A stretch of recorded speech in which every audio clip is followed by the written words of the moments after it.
Laali wanni tokko ayyaana kana nagaan oollee ayyaana kana waan nagaan nu oolchuu amma immoo kara fuuldura bara garee akkanumatti siriitti nama siriitti sangaa bitatee nyaatu namaa godhu ittiin deebi immoo isinis barumsi keessanis siriitti cimtanii barattanii kara fuuldura mootummaaf illee taatanii ofiifillee taatanii naannoo kanaaf irree akka taatanii hawwii guddaan qaba.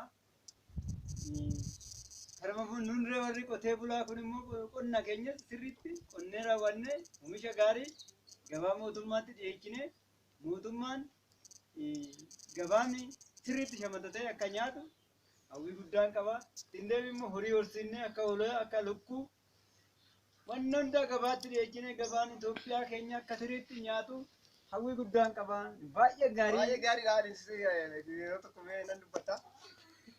Isinis nu jabaadhatti jechi hoggaan nu gargaaradha. Nus immoo gargaarsa sirriitti hojjennee raawwanneetti garaa keessa dasgoona. Nu hoggaan akkatti nu naa ga'u. Isinis fayyaa nu ta'aadha.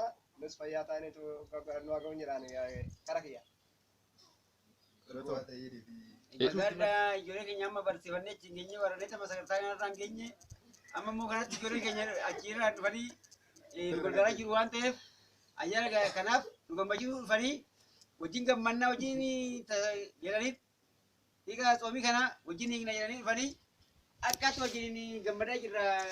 Asaami koo kana natti fakkaata. Kasi bakka